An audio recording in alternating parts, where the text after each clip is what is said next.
Hello friends, welcome to Gayatri guides. तर आज आपल्या पुढे आहे महा टी फर्स्ट पेपर 2013ला झालेला होता. आपल्याला माहिती आहे, मी ऑलरेडी डिस्कशन केलेलं आहे की आपला जो काही फर्स्ट पेपर झाला होता टीईटीचा तो 2013ला झाला होता. यामधला आपण भाग 2 जो आहे तो इथे डिस्कशन करणार आहे. भाग 2 आपला सीडीपी असणार आहे, म्हणजे पॅडागॉजीचा असणार आहे. ऑलरेडी लर्निंग थेरीजमध्ये मी तुम्हाला खूप साऱ्या थेरी शिकवलेल्या आहे. त्यातल्याच काही थेरीज मधले क्वेश्चन आज इथे आपण बघणार आहोत आणि 30 क्वेश्चन असणार आहे. तर 30 क्वेश्चन आपण आज इथे डिस्कस करणार आहोत. ठीक, तर पहिला क्वेश्चन आहे, मानवी वर्तनाचे शास्त्र ते मानसशास्त्र अशी व्याख्या कोणी केलेली आहे किंवा टिंबटिंब यांनी केलेली आहे. ठीक, तर सगळ्यात पहिले वॉटसन आहे, थार्नडाईक आहे, विल्यम वुंट आहे, मॅकडुगल आहे. मॅकडुगल जो असणार आहे तो नसणार आहे, कारण F1 मध्ये आपण बघितलेलं आहे की भावनांचा उद्रेक कशा प्रकारे होतो किंवा म्हणजे एखाद्या मनामध्ये घृणा असेल, एखाद्याबद्दल प्रेम असेल, आदर असेल, ती भावना कशी होते, तो भावनांचा उद्रेक जो आहे किंवा मग भावनांचा आविष्कार कसा होतो, ती थिअरी जी आहे ती मॅकडुगल यांनी मांडलेली आहे. थार्नडाईकची ट्रायल अँड एरर थेरी आहे, ऑलरेडी आपण डिस्कशन केलेली आहे. विल्यम वुंट नाहीये, तर आन्सर जे आहे त्याचं वॉटसन आन्सर असणार आहे. पहिलं, मानवी वर्तनाचे शास्त्र ते मानसशास्त्र अशी संकल्पना व्याख्या जी आहे ती वॉटसन यांनी केलेली आहे. दुसरा क्वेश्चन आहे, एखाद्या मोठ्या समूहाचे वर्तन काही प्रसंगात कसे घडेल याच्या अंदाजासाठी टिंबटिंब पद्धती अत्यंत उपयुक्त असते. पहिलं आहे आत्मनिरीक्षण, बिलकुल नाही, कारण आत्मनिरीक्षण जे असतं ते स्वतःचं जे काही निरीक्षण असतं त्याच्यासाठी केलेलं असतं. आत्म म्हणजे काय की आपल्या मनातील निरीक्षण किंवा आपल्या आत्म्याचं निरीक्षण करणं. ते काय आहे, समूहामध्ये येणार आहे का? नाही येणार आहे. प्रायोगिक पद्धत जी असते ती एखाद्या विषयाबद्दल आपण बोलणार आहोत किंवा प्रयोग टाईप आपण एखादी गोष्ट करणार आहोत तर तेव्हा प्रायोगिक पद्धत वापरली जाते. जीवन वृत्तांत नसणार आहे. ठीक, तर सर्वेक्षण जो आहे, सर्वेक्षण म्हणजे काय की समूहाचे काही वर्तनात किंवा मग काही प्रसंगात वर्तन कसे घडतं त्या अंदाजासाठी सर्वेक्षण पद्धत वापरली जाते. सर्वेक्षण पद्धतीमध्ये किंवा मग सर्वेक्षण शब्दामध्येच त्याचा पूर्ण अर्थ दिलेला आहे. नंतर 63वा प्रश्न आहे, कातड्याच्या निर्जीव पट्ट्याला अंधारात साप समजून आपण घाबरतो, हे टिंबटिंबचे उदाहरण आहे. तर सगळ्यात पहिला आहे समावेश. समावेश कसं काय असेल? बिलकुल नाही. मनाचा कल म्हणजे काय की आपण एखादी गोष्ट मनात धरून चाललेलं असेल तर तेव्हा आपण एखाद्या गोष्टीला घाबरत असतो, तर ती गोष्टही नाहीये. इंद्रिय भ्रमण असेल, कारण का की आपलं इंद्रिय म्हणजे काय की कातड्याचा निर्जीव पट्ट्याला अंधारात साप समजून आपण घाबरतो. साप समजून घाबरलं म्हणजे काय की आपल्या डोळ्यांना तो साप वाटलाय, कातड्याचा पट्टा जो आहे तो आपल्या डोळ्यांना साप वाटलाय. आणि डोळे काय आहे, आपले इंद्रिय आहे, म्हणजे काय की आपलं इंद्रिय जे झालं तिथे भ्रमण झालेलं आहे साप समजून कातड्याच्या पट्ट्याला. ठीक, तर कातड्याच्या पट्ट्याला आपण साप समजलं तर हा जो उदाहरण आहे ते इंद्रिय भ्रमणचं असणार आहे. पुढचा जो प्रश्न आहे 64, सामाजिक निरीक्षणात्मक अध्ययन उपपत्ती टिंबटिंब यांनी मांडली. तर यांचा आन्सर आहे अल्बर्ट बांदुरा. ठीक, तर डॉक्टर ब्लूमचं जे तत्व आहे आपण ऑलरेडी डिस्कशन केलेलं आहे. डेव्हिड आसुबेलची थेरी सुद्धा आपण डिस्कशन केली. जेरोम ब्रुनरचे 4 टप्पे आपण अध्ययनाचे तेही डिस्कस केले. तर हे तिन्ही नाहीये, अल्बर्ट बांदुरा याचा आन्सर असणार आहे.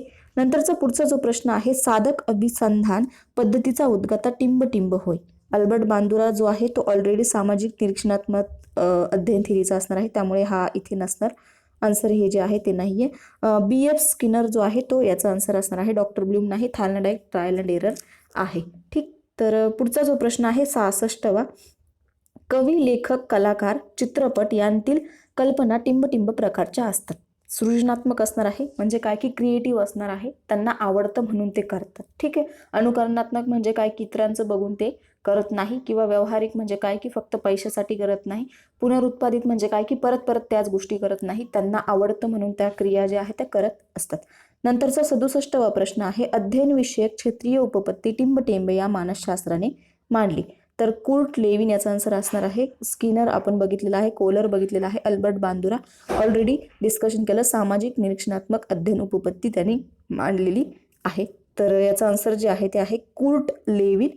ठीक आहे. नंतरचा 68वा जो प्रश्न आहे तो आहे, अध्ययन संक्रमणाची सामान्यीकरणाची उपपत्ती टिंबटिंब यांनी मांडली. तर याचा आन्सर आहे जज. ठीक, 69वा प्रश्न आहे, व्यक्ती व तिच्या भोवतालचे वातावरण यांच्यातील आंतरक्रियातून प्राप्त झालेल्या मर्मदृष्टीद्वारे समस्या सोडवल्या जातात असे टिंबटिंब यांचे मत आहे. तर कोणाचे मत आहे? व्यक्ती व तिच्या सभोवतालचं जे काय वातावरण आहे त्यांच्यातील आंतरक्रिया ज्या होत असतात ती मर्मदृष्टी जी होत असते त्याच्या समस्या सोडवल्या जातात. हे जे वाक्य आहे ते कोहलर यांनी मांडलेलं आहे. ठीक आहे. पॅवलॉव यांची जी काय स्टिम्युलसन्स आणि रिस्पॉन्स थेरी आहे. लेविन हे असोबेल ऑलरेडी आपण डिस्कस केलेलं आहे. कोहलर यांची थेरी आहे की व्यक्ती व तिच्या भोवतालचे वातावरण यांच्यातील ज्या आंतरक्रिया होतात त्यातून आपण मर्मदृष्टीद्वारे समस्या सोडवतो. ही थेरी जी आहे, हे मत जे आहे ते कोहलर यांचं आहे. 70वा प्रश्न आहे, कोणतीही गोष्ट जाणून घेण्यासाठी मनाने केलेली धडपड म्हणजे टिंबटिंब होय. एखादी गोष्ट आपल्याला जाणून घ्यायची आहे. ठीक आहे. विस्मरण म्हणजे काय की एखादी गोष्ट आपण विसरलेलो आहोत आणि आपल्याला ती आठवत नाहीये, तेव्हा आपण काय करतो, ती विस्मरण झालेली असते, म्हणजे पूर्णपणे आपण विसरलेलो असतो. स्मरण म्हणजे काय की आपण एखादी गोष्ट विसरलेलो आहोत परंतु ती आपण आठवण्याचा ट्राय करतो आहे, म्हणजे हेही नसणार आहे. अवधान असू शकतं, कारण कोणतीही गोष्ट जाणून घेण्यासाठी मनाने केलेली धडपड. अवधान म्हणजे काय की लक्ष केंद्रित करणं. तर हे जे आहे ते 3rd नंबरचं ऑप्शन करेक्ट आन्सर आहे, कल्पना नसेल. नंतर 70वा प्रश्न आहे, प्रतिक्रियांमधील जोश किंवा आवेश वाढविणारी स्थिती म्हणजे प्रेरणा असे टिंबटिंब यांनी म्हटलेलं आहे. तर प्रतिक्रियांमधील जोश किंवा आवेश म्हणजे काय की एखादी गोष्ट आपल्याला एक्साइटमेंट मधली म्हणजे जी रिॲक्शन आपली असते ती वाढवणारी स्थिती म्हणजे प्रेरणा असं टिंबटिंब यांनी म्हटलेलं आहे. फॉर एक्झाम्पल, तुमच्या घरी कोणी पाहुणे येणार असेल तर तुमचं काय होतं, एक्साइटमेंट वाढत असते. तुमचे आवडते पाहुणे असतील तर ती जी वाढवणारी स्थिती असणार आहे, जोश आणि आवेश वाढवणारी तुमची जी स्थिती असेल तिला प्रेरणा म्हणतात असं टिंबटिंब यांनी म्हटलेलं आहे. तर त्याचा आन्सर आहे जुश्री यांनी म्हटलेलं आहे. 72वा प्रश्न आहे, सायकलवर तोल सांभाळता आला की स्कूटर किंवा मोटारसायकल शिकण्यास त्याचा उपयोग होतो. हे टिंबटिंब या संक्रमणाचे उदाहरण आहे. सायकलवर तोल सांभाळता आलं म्हणजे काय की तोल म्हणजे काय, बॅलन्स सांभाळता आलं की स्कूटर किंवा मोटरसायकल शिकण्याचा त्याचा उपयोग होतो. हे टिंबटिंब या संक्रमणाचे उदाहरण आहे. धन संक्रमणाचे उदाहरण असणार आहे. ठीक. नंतर आहे विकास अवस्थेतील वयोगट 6 ते 12 वर्ष. आपण डीएड मध्ये खूप वेळेस डिस्कशन केलेलं आहे. तर हे जे एज आहे किंवा मग हा जो स्टेज आहे, हे एज लिमिट या कालावधीला टिंबटिंब असं म्हणतात. विकास अवस्थेतील वयोगट आहे, शैशव अवस्थेचा कालावधी जो असतो तो किती असतो 6 to 2 year पर्यंत असतो. किशोर अवस्थेचा असतो किंवा मग 6 to 5 year पर्यंतचा असतो. 6 months to 5 years किशोर अवस्थेचा कालावधी असतो, तो आहे इथे 6 to 12 वर्ष. कुमार अवस्था जी असते ती किती असते, 13 ते 19 वर्ष असते आपली. आणि पौगंड अवस्था जी असते ती आपली असते 20 किंवा मग 19 ते 25-28 वर्षापर्यंत. ठीक आहे. तर याचा आन्सर जे असणार आहे ते आहे किशोर अवस्था. ठीक आहे. 6 ते 12 वर्षाचा कालावधी तुमचा किशोर अवस्था असणार आहे. त्यामुळे सांगितलेलं होतं की व्यवस्थितपणे जर तुम्ही डीएडचा अभ्यास केला तर तुम्हाला टीईटी सीटेटचा जो काही पेपर आहे तो खूप सोपा किंवा इझी जाईल. ठीक आहे. नंतरचा पुढचा जो प्रश्न आहे 74वा, स्मृती म्हणजे नवा अनुभव असे टिंबटिंब यांनी म्हटलेलं आहे. स्मृती म्हणजे नवा अनुभव, एक्सपिरियन्स, न्यू एक्सपिरियन्स असं कोणी म्हटलेलं आहे. तर त्याचं जे आन्सर आहे ते रॉस आहे. रॉस यांनी म्हटलेलं आहे की स्मृती म्हणजे नवा अनुभव. ठीक आहे. पुढचा प्रश्न आहे, चित्रकार चित्र रेखाटण्यात इतका रंगून जातो की त्याला तळकाळाचे भान राहत नाही. हे टिंबटिंब अवधानाचे उदाहरण आहे. म्हणजे काय की एखादी गोष्ट म्हणजे एक चित्रकार आहे किंवा कोणीही असेल ज्याला आवडणारी गोष्ट तो स्वतः व्यक्ती जेव्हा करतो तेव्हा तो इतका रंगून जातो की त्याला स्थळ काळ म्हणजे किती वाजलंय, कोणतं ठिकाण आहे याचं भान राहत नाही. हे जे टिंबटिंब आहे हे कोणत्या अवधानाचे उदाहरण आहे असं त्यांनी म्हटलेलं आहे. तर अभ्यस्त आहे की म्हणजे काय की कोणतीही गोष्ट आपण करतोय म्हणजे आपण त्या गोष्टीचा अभ्यास करतोय. आपण चित्र काढतोय म्हणजे आपण ते काय करतोय, शिकतोय. अनैच्छिक असणार आहे का, नाही. म्हणजे आपली इच्छा नसताना आपण एखाद्या स्थळ काळाची वाट बघणार आहे का, म्हणजे आपली जर इच्छाच नसेल तर आपण कितीही चांगलं ठिकाण असो आपण तिथे ते काम करू शकत नाही. ठीक आहे. वरीलपैकी कोणतेही नाही. ऐच्छिक म्हणजे काय की इच्छा असेल तरच करणार आहे असं नाही. स्थळ काळाचं भान राहत नाही याच्यातच त्याचा आन्सर आहे अभ्यस्त स्थिती असणार आहे किंवा अभ्यस्त अवधानाचे उदाहरण आहे. 76वा प्रश्न आहे, बाह्य उद्दीपकासंबंधी मज्जातंतूंमार्फत मेंदूकडे पोहोचल्यावर किंवा मग पोहोचविल्या जाणाऱ्या प्राथमिक स्वरूपाच्या मानसिक क्रियेला टिंबटिंब म्हणतात. प्राथमिक स्वरूपाच्या मानसिक क्रिया म्हणजे काय की संवेदना. याचं जे आन्सर असणार आहे ते काय आहे, संवेदना असणार आहे. ठीक आहे. 77वा प्रश्न आहे, बुद्धिमत्ता म्हणजे बदलत्या परिस्थितीत नव्या गरजा भागवण्यासाठी वेगवेगळ्या प्रकारे विचार करण्याची शक्ती असे टिंबटिंब यांनी म्हटलेलं आहे. बदलत्या स्थितीत ज्या काही परिस्थिती, नव्या गरजा म्हणजे काय की आपण सपोज एखाद्या ठिकाणी गेलोय, आपलं घरदार सोडून आपण काय केलं, नव्या गरजा भागवण्यासाठी वेगवेगळ्या प्रकारची विचार करण्याची जी क्षमता असते आपल्यामध्ये, आपली जी सपोज एखाद्या ठिकाणी आपण ट्रान्सफर झाले किंवा जॉब लागलाय आणि नवीन ठिकाणी गेलो, तर नवीन ठिकाणी गेल्यावर आपल्या मनामध्ये नवीन विचार येत असतात की भाजीपाला कुठून आणणार, राहायची सोय कुठं करणार, ठीक आहे. अशा प्रकारच्या ज्या काही स्थिती आपल्या पुढे गरजा भागवण्याची जी काही वेगवेगळ्या प्रकारची विचार करण्याची शक्ती आपल्यामध्ये निर्माण होती, असं स्टर्न यांनी म्हटलेलं आहे. ठीक आहे. 78वा प्रश्न आहे, आकलन, शोध, दिशा व टीका हे बुद्धीचे 4 पैलू आहेत असं टिंब यांनी म्हटलेलं आहे. आकलन म्हणजे काय की एखाद्या गोष्टीचं ज्ञान घेणं, आकलन म्हणजे काय, समजून घेणं, शिकून घेणं. शोध म्हणजे काय की एखादी गोष्ट शोधण्याचा ट्राय करणं, रिसर्च करण्याचा ट्राय करणं. दिशा म्हणजे काय की एखाद्या गोष्टीला नवीन दिशा देण्याचा प्रयत्न करणं. आणि टीका म्हणजे काय की एखाद्या गोष्टीवर आपलं मत मांडण्याचा प्रयत्न करणं, वाईट असेल चांगले असेल, ठीक आहे. तर म्हणजे काय की जी गोष्ट चांगली आहे ती चांगली आहे, जी गोष्ट वाईट आहे ती वाईट आहे, असं मत मांडण्याचा प्रयत्न करणं हे बुद्धीचे 4 पैलू आहे असं कोणी मांडलेलं आहे, तर त्याचं जे आन्सर आहे ते आहे अल्फ्रेड बिडे. ही जी थेरी आहे आपण अजूनपर्यंत बघितलेली नाहीये, तर लवकरच मी तुम्हाला ही जी थेरी आहे पुढच्या बाकीच्या थेरीज शिकवण्याचा ट्राय करेल किंवा मग घेण्याचा लवकरात लवकर ट्राय करणार आहे. ठीक आहे. पुढचा प्रश्न आहे, शैक्षणिक बुद्धिमत्तेला भावनिक बुद्धिमत्तेचे सहाय्य असले पाहिजे असा विचार टिंब यांनी मांडला. शैक्षणिक बुद्धिमत्ता का म्हणजे काय की लर्निंग, आपली जी काही बुद्धिमत्ता असणार आहे त्याला भावनिक बुद्धिमत्तेचं म्हणजे काय की इमोशनली काहीतरी भावना आहे त्याचं सहाय्य असलं पाहिजे असं कोणी म्हटलेलं आहे, डॅनियल गोल्डमॅन जे आहे त्यांनी असं म्हटलेलं आहे. नंतर 80वा प्रश्न आहे, साध्य गाठण्यास प्रवृत्त करणाऱ्या, विशिष्ट दिशेने वाटचाल करावयास लावणाऱ्या आणि वर्तनासाठी उत्साह टिकवून धरणाऱ्या शक्तींचे मिश्रण म्हणजे टिंब होय. म्हणजे काय की एखादं ध्येय आपल्याला साध्य करायचं आहे तर त्या विशिष्ट दिशेने आपल्याला वाटचाल करायची असेल आणि त्या वर्तनात उत्साह म्हणजे आपल्याला एखादी गोष्ट चांगली करायची असेल तर ते वर्तन जे आहे त्यामध्ये बदलून ठेवण्याची जी उत्साह आपल्याला टिकवून ठेवण्याची शक्ती असणार आहे त्याला आपण प्रेरणा म्हणणार आहे. ठीक आहे. नंतरचा पुढचा जो प्रश्न आहे 81वा, अध्यापन हे अध्ययनांगी होण्यासाठी काय आवश्यक आहे हे विचारलेलं आहे की अध्यापन हे अध्ययनांगी म्हणजे काय की शिकण्याच्या दृष्टीने जाण्यासाठी काय आवश्यक आहे असं त्यांनी म्हटलेलं आहे. काय आवश्यक आहे, बक्षीस आवश्यक आहे का नाही. बक्षीस म्हणजे काय की आपण एखादी गोष्ट लालच दाखवल्यासारखं होतं. शिक्षा आवश्यक आहे का, बिलकुल नाही. एखादी गोष्ट आपल्याला येत नाही तर शिक्षा करणं चालेल का, नाही. साहित्य आवश्यक आहे का, साहित्य थोड्याफार प्रमाणामध्ये आवश्यक आहे, परंतु सगळं साहित्य आपण एखाद्या विद्यार्थ्याला प्रोव्हाइड करूनही त्याची शिकण्याची जी वृत्ती असेल ती होत नसेल तर गरजेचं आहे किंवा मग होतच नाहीये, त्याच्यामध्ये शिकण्यासाठी बदलच होत नाहीये, तर त्याच्यासाठी कितीही साहित्य प्रोव्हाइड केलं तर चालेल का, नाही.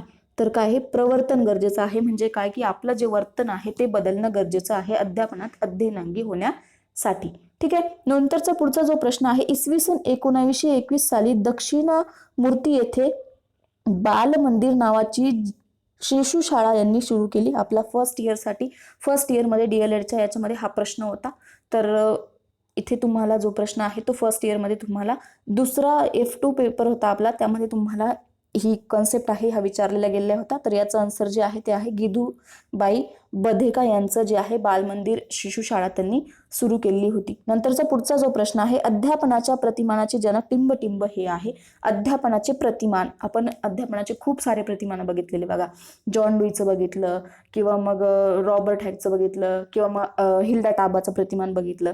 तर त्याचं जनक कोण आहे त्यांनी विचारलेलं आहे. सगळ्यांचे प्रतिमान जे आहे ते वेगवेगळे आहे, परंतु जनक जे आहे ऑलरेडी हाही क्वेश्चन आपल्याला F2 मध्ये विचारलेला गेलेला आहे किंवा F2 या विषयामध्ये फर्स्ट इयरच्या आपल्याला हा प्रश्न आहे. तर त्याचं जनक जे आहे मार्शाविल व ब्रूस जॉईस, तर हे त्याचे अध्यापनाच्या प्रतिमानाचे जनक आहे. ऑलरेडी आपल्याला MCQ सुद्धा दिलेला आहे F2 मध्ये याचा. 84वा क्वेश्चन आहे, सजीवांची लक्षणे हा पाठ शिकविताना शिक्षकांनी सुरुवातीला विद्यार्थ्यांकडून सभोवताली असणाऱ्या सजीवांची माहिती काढून घेतली. येथे शिक्षकांनी अध्यापनाचे कोणते सूत्र यूज केले किंवा मग कोणते सूत्र वापरले. बघा, इम्पॉर्टंट क्वेश्चन आला की नाही. सजीवांची लक्षणे हा पाठ शिकविताना शिक्षकांनी सुरुवातीला विद्यार्थ्यांकडून सभोवताली असणाऱ्या सजीवांची माहिती काढून घेतली. सभोवताली असणाऱ्या सजीवांची माहिती काढून घेतली म्हणजे काय केलं त्यांनी, मूर्त गोष्टी केली का, नाही. सभोवताली ऑलरेडी माहिती आहे, ती माहिती काय केली त्यांनी, फक्त काढून घेण्याचा ट्राय केलेला आहे. बरोबर. म्हणजे ती मूर्ताकडून अमूर्ताकडे असणार आहे का? बिलकुल नाही. ठीक. नंतर काय आहे दुसरा प्रश्न, ज्ञाताकडून अज्ञाताकडे असू शकते. कारण काय केलं की त्यांनी सभोवतालची माहिती आधी काढून घेतली, म्हणजे काय की ज्ञात माहिती अजून काढी घेतली, ज्ञात माहिती आधी काढून घेतली आणि नंतर काय केलं त्यांनी अज्ञाताकडे गेला. म्हणजे काय की सजीवांची लक्षणे हा पाठ शिकवताना सुरुवातीला विद्यार्थ्यांकडून सभोवताली असणाऱ्या सजीवांची माहिती त्यांना आधी काढून घेतली आणि नंतर सजीवांबद्दल काय केलं त्यांनी सांगितलं. म्हणजे काय ज्ञाताकडून अज्ञाताकडे तो गेला. म्हणजे यांचा आन्सर काय असणार आहे? 2 आन्सर असणार आहे ज्ञाताकडून अज्ञाताकडे. नंतरचा पुढचा जो प्रश्न आहे, यशस्वी अध्यापन म्हणजे यशस्वी अध्यापन म्हणजे काय? तर यशस्वी अध्यापन म्हणजे काय? 100% निकाल असं फर्स्ट त्यांनी दिलेलं आहे. यशस्वी अध्यापन म्हणजे 100% निकाल असायला हवा का? नाही. सपोज तुमच्या क्लासमध्ये सगळ्यांना चांगले मार्क्स पडत आहे, 100% रिझल्ट लागतोय, परंतु विद्यार्थ्यांना कन्सेप्टच समजत नाहीये, तर त्या 100% निकालाचा काही उपयोग आहे का? बिलकुल नाही. ठीक आहे. सर्व विद्यार्थ्यांनी प्रावीण्यासह उत्तीर्ण होणं बिलकुल नाही. काही विद्यार्थी काही समजत नसेल तर ते फेल होऊ शकतात, यशस्वी होऊ शकतात का? नाही. तिसरं आहे परिणामकारक अध्ययन गरजेचं आहे. तर काय आहे याचा आन्सर? परिणामकारक अध्ययन म्हणजे काय की सगळे जे विद्यार्थी आहेत ते यशस्वी होण्यासाठी परिणामकारक अध्ययन असायला हवं. विद्यार्थ्यांचे यश जे आहे ते गरजेचं आहे का? नाही. तुमच्या शाळेत फक्त विद्यार्थ्यांचे यश गरजेचं नसून सगळ्या विद्यार्थ्यांना ज्या कन्सेप्ट तुम्ही शिकवता आहात त्या समजणं गरजेचं आहे. म्हणजे काय आहे? यशस्वी अध्ययन म्हणजे परिणामकारक अध्ययन असणं गरजेचं आहे. ठीक आहे. नंतरचा पुढचा जो प्रश्न आहे 86वा प्रश्न आहे, क्रियात्मक क्षेत्रातील विकासाच्या टप्प्यांचा योग्य क्रम कोणता? क्रियात्मक क्षेत्रातील विकासांचे टप्पे, तर स्वाभाविकीकरण, अचूकता, संधिकरण, अनुकरण आणि क्रिया कौशल्य. चूक आहे. आपण कोणतीही गोष्ट शिकत असताना पहिले काय करतो? एखादी गोष्ट अनुकरण करतो. म्हणजे काय की लहान मुल काय करतं, तुम्ही एक त्याला डॉट डॉट करून काढून दिला तर तो काय करतो? आधी तुमचं बघून अनुकरण करत असतो, बरोबर. मग राहिले काय? या तिघांपैकी कोणतंही एक आन्सर असू शकतं खालच्या. ठीक आहे. नंतर काय करतो? स्वाभाविकीकरण दुसऱ्यामध्ये दिलेलं आहे. स्वाभाविकीकरण असेल का? त्याच्या स्वभावातच असेल का एक काढणं? नाही. तो काय करणार आहे? अनुकरण करेल, नंतर काय करेल? तशी क्रिया करण्याचा प्रयत्न करेल. मग राहिले काय? या दोघांपैकी हे दोन्ही आन्सर चुकीचे आहे. नंतर राहिलं काय? ह्या दोघांपैकी खालचे 2 आन्सर पैकी अनुकरण करेल, नंतर क्रिया कौशल्य करेल. ठीक आहे. नंतर काय कराल? तो संधिकरण म्हणजे काय की तुम्ही एक काढलेला आहे आणि त्याची संधी तो घेत आहे की मलाही एक काढायचा आहे. तो संधी घेणार आहे का लगेच? नाही. तो आधी काय करणार आहे? अचूकता दाखवेल. म्हणजे त्याचा एक काढण्यामध्ये तो काय करेल? अचूकता दाखवणार आहे. ठीक आहे. नंतर तो संधी करणार आहे आणि शेवट काय करणार आहे? त्याच्या स्वाभाविकीकरणामध्ये येईल किंवा म्हणजे त्याला समजेल की एक असा काढतात. म्हणजे तुमचं 86वाचं आन्सर काय असणार आहे? 4 असणार आहे. म्हणजे काय की बालक आधी तुम्ही जे शिकवता आहात त्याचं अनुकरण करेल, नंतर ते क्रिया करण्याचा ट्राय करेल, तुम्ही जे काढता आहात तसं लिहिण्याचा ट्राय करेल, नंतर तो अचूक काढण्याचा ट्राय करेल आणि नंतर तो संधीचा किंवा फायदा करून घेईल आणि शेवट त्याला स्वाभाविकीकरणामुळे त्याला कळेल की हे असं काढलं जातं किंवा एक अशा प्रकारे काढला जातो. नंतरचा प्रश्न आहे 87वा, खाली काही वर्तन बदल दिलेले आहे. काय दिले आहे? वर्तन बदल दिलेले आहे. त्यापैकी बोधात्मक वर्तन बदल कोणता? बोधात्मक वर्तन बदल सांगितलेला आहे, तर तो कोणता आहे ते त्यांनी सांगितलेलं आहे. म्हणजे बोधात्मक वर्तन बदल म्हणजे काय की बोध म्हणजे काय की एखादी गोष्ट आपल्याला समजली आहे, त्यातून आपल्याला काहीतरी शिकलो आहोत. म्हणजे काय की विनीत परिच्छेद वाचून त्यावरील प्रश्नांची उत्तरं सोडवतो. हे आन्सर बरोबर असणार आहे. म्हणजे काय की वनित काय करतोय? आधी परिच्छेद वाचतोय आणि नंतर त्या प्रश्नांची आन्सर देतोय किंवा उत्तर देतोय. म्हणजे काय झालं आहे? त्याला त्या गोष्टीचा, त्या परिच्छेदाचा बोध झालेला आहे, ती गोष्ट त्याला समजलेली आहे. नंतरचा पुढचा जो प्रश्न आहे 88वा, खालीलपैकी कोणती मुले विशेष शिक्षणाची गरज असणार नाहीत ते सांगा. विशेष शिक्षणाची गरज, विशेष शिक्षण आपल्याला माहिती आहे. विशेष शिक्षण म्हणजे काय की ज्यांना लर्निंग डिसॅबिलिटीज असतात त्या, म्हणजे काय की अध्ययन क्षमता असलेली विद्यार्थी. नंतर आहे 89वा प्रश्न, अध्ययनात क्रियाशीलता कोणत्या स्वरूपाची असते? क्रियाशीलता कशा प्रकारे असायला हवी? बौद्धिक आणि भावनिक असायला हवी का? बिलकुल नाही. म्हणजे काय की तुम्ही एखाद्या विद्यार्थ्यासोबत इमोशनली ड्रेनेज करून त्याला शिकवत आहेत तर चालेल का? नाही. शारीरिक आणि मानसिक असायला हवी. म्हणजे काय की त्याची शरीराने म्हणजे स्वतःही तो प्रोत्साहित झाला पाहिजे शिकण्यासाठी, आणि त्याची मानसिक म्हणजे काय की मेंटॅलिटी असायला हवी शिकण्यासाठी कोणतीही गोष्ट. ठीक आहे. तर ही शारीरिक व मानसिक क्रिया जी आहे ती अध्ययनामध्ये गरजेची आहे. नंतर 90चा आणि शेवटचा प्रश्न आहे 90वा, अध्यापन शास्त्र म्हणजे टिंब होय किंवा मग अध्यापन शास्त्र म्हणजे काय? तर पद्धती आणि प्रतिमान असं त्यांनी दिलं आहे, चूक आहे. अध्यापन शास्त्र म्हणजे पद्धती आणि प्रतिमान असेल का? फक्त नाही. अध्यापनाची सूत्रेही असू शकतात, त्यामध्ये पद्धती असू शकतात, प्रतिमान असू शकतात, तत्वे असेल, काही नियम असेल. म्हणजे काय की याचं जे आन्सर आहे ते काय असणार आहे? वरीलपैकी सर्व जे आहे ते आन्सर असणार आहे. म्हणजे काय की अध्यापन प्रतिमानामध्ये सगळ्या प्रकारच्या गोष्टी येणार आहे. अध्यापन शास्त्र म्हणजे त्यामध्ये पद्धती येतील, प्रतिमान येतील, तत्वे येतील, नियम येतील, सूत्र येतील, अशा प्रकारे सगळ्या गोष्टी येणार आहेत. ठीक, तर अशा प्रकारे आपण CDPच्या ज्या काही आपण आज 30 क्वेश्चन इथे डिफरन्शिएट केले, ॲनालिसिस केलं. आय होप की तुम्हाला व्हिडिओ समजलेला असेल, आवडलाही असेल. जर व्हिडिओ आवडला असेल तर लाईक, शेअर, सबस्क्राईब करायला विसरायचं नाही आहे. तुमचा चांगला रिस्पॉन्स आला तर आपण अजून इथून पुढे काय करणार आहात, याच्या ज्या काही नवीन म्हणजे 5 सब्जेक्ट आहे, 5 सब्जेक्टचे रोज 30 क्वेश्चन्स म्हणजे एका सब्जेक्टचे रोज 30 क्वेश्चन आपण ॲनालिसिस करून इथे घेऊया. म्हणजे तुमचं जे काही TET एक्झामसाठी तुम्ही लवकरात लवकर प्रिपेअर व्हाल. ठीक आहे, तर भेटूया परत पुढच्या एखाद्या व्हिडिओमध्ये. Bye bye, take care.